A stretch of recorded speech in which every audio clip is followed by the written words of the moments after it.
faire des enfants. Bonjour les parents et bonjour les professionnels de la petite enfance. Alors oui, je tiens ce petit micro parce qu'on est à l'extérieur et que je n'ai que ce système audio pour enregistrer et pour éviter trop le souffle du vent parce qu'il fait beau, mais il y a un peu de vent.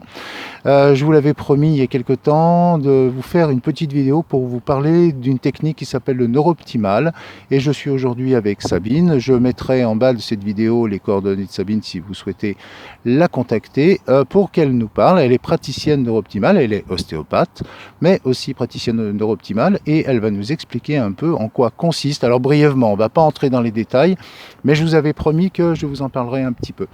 Sabine, bonjour. Bonjour. Alors, première chose, pour que tout le monde comprenne, en quoi, brièvement, ça consiste la technique Neuroptimal? Alors, Neuroptimal, en fait, c'est un ordinateur. Moi, j'ai une tablette toute simple qui est capable de lire 256 activités neuronales par seconde. Le but de Neuroptimal, c'est que le cerveau puisse changer des activités neuronales qui ne sont pas normales pour lui. En fait, il est capable de lire le normal de chacun de nous qui est différent. Alors, bon, là, je vous avais averti, hein, c'est un petit peu compliqué, mais l'idée, c'est pas que de vous permettre de devenir vous-même praticien Neuroptimal, mais de comprendre en quoi ça consiste. Donc, explique-nous plutôt comment se déroule une séance, Alors, concrètement. Une séance, donc on va placer 5 électrodes sur le crâne de la personne ou de l'enfant, donc 2 sur la tête et 3 sur les oreilles, qui vont être reliées à cet amplificateur, donc voici les électrodes, et puis qui sont reliées à cet ordinateur. Donc l'ordinateur va lire 256 activités cérébrales par seconde, et pendant une séance de Neuroptimal qui dure 33 minutes, l'ordinateur va s'arrêter à chaque fois qu'il lit une activité cérébrale qui n'est pas normale pour la personne.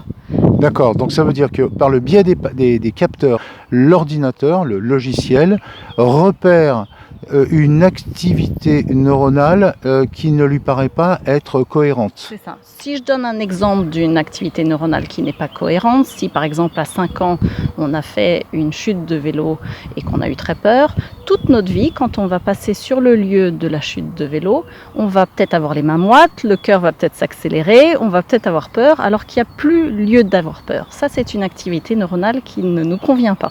Donc, quand l'ordinateur va lire ces activités cérébrales, ces activités neuronales qui ne sont pas normales pour nous, on est en train d'écouter une musique et il va y avoir des micro-coupures de la musique. Et on va surprendre? On surprend le cerveau en train de faire quelque chose qui ne convient plus. D'accord. Et en le surprenant, il est capable, lui, de refaire quelque chose qui soit normal pour nous. Donc, par exemple, sur ce virage où on avait fait une chute de vélo, qu'on n'ait plus peur. C'est de l'auto-réparation à notre insu. Exactement, parce qu'en fait, l'information va de notre cerveau à l'amplificateur, à l'ordinateur, mais il n'y a rien qui va de l'ordinateur à notre cerveau. Il n'y a aucune information envoyée. Ce sont uniquement ces micro-coupures qui vont surprendre le cerveau et qui l'incitent à lui changer. Si, c'est comme un ordinateur. Tant qu'on ne change pas un programme, l'ordinateur fait toujours la même chose. Si on change le programme, l'ordinateur va être capable de faire différemment. On répare des bugs. Exactement. Bon. On est d'accord que c'est une technique qui est absolument pas invasive. Non. Ça, je le dis parce que c'est souvent la question qu'on pose. On me dit, oui, mais monsieur, quel risque il y a? Donc on est d'accord. Oui. Aucun aspect invasif, dans le pire des cas. Oui. Ça marche pas.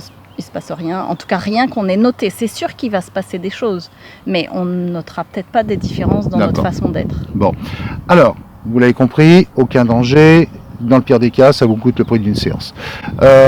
Tu m'as dit tout à l'heure qu'on a difficilement la possibilité de prévoir à l'avance la chronicité, la récurrence et puis le nombre de séances à envisager. Oui, et on ne sait non plus pas sur quoi ça va travailler. Donc on ne peut pas venir en disant j'ai une demande par rapport à tel problème. Parce je viens en disant madame, je dors mal la nuit. On ne peut pas dire c'est ça que ça va travailler. D'accord. On sait que ça va aller travailler probablement ce qu'il y a de plus urgent parce que le cerveau va toujours travailler pour notre survie.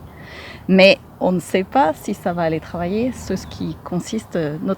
quoi consiste notre demande. D'accord, cette médecine à notre insu Alors, qu'opère le corps, oui. il le fait par ordre de priorité Oui. sur ce qui est le plus urgent, le plus fondamental pour nous garder en vie et préserver l'homéostasie, Oui. être en équilibre, Oui. et il va travailler ça en priorité. Oui. Mais on est complètement d'accord, et ça je vous le dis régulièrement, on peut parfaitement ne pas avoir conscience de la priorité de nos difficultés.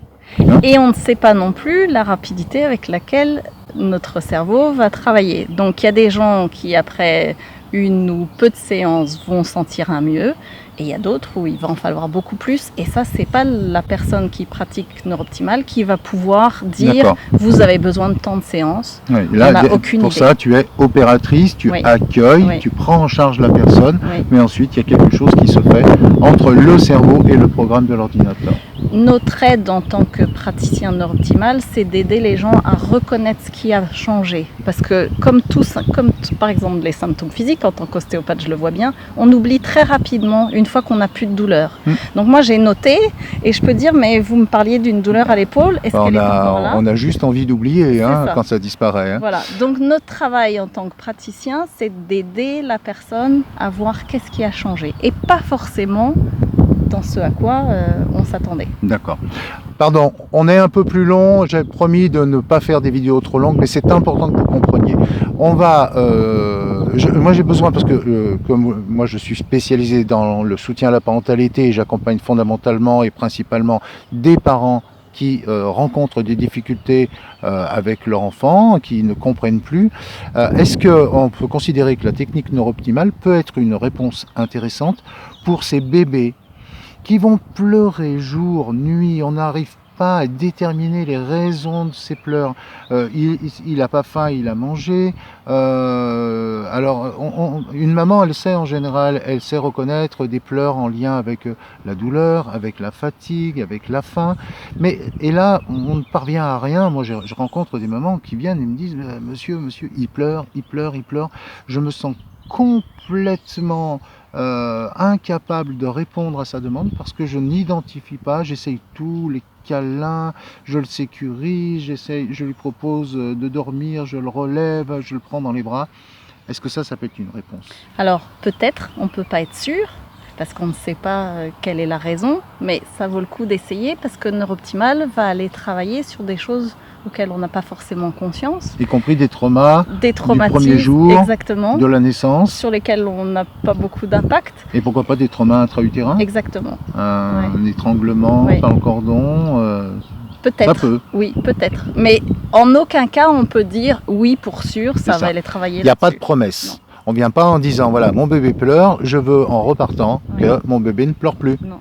Bon, mais ça, moi je ne vous avais pas dit que c'était du à coup sûr. En tout cas, je pense que quand je reçois des parents qui sont épuisés, qui sont dans une espèce de constat d'échec, en se disant je ne parviens pas, puis qui culpabilisent, des mamans qui me disent mais je me dis je suis une mauvaise maman, je ne sais pas prendre en charge la douleur, la souffrance, la détresse de mon enfant.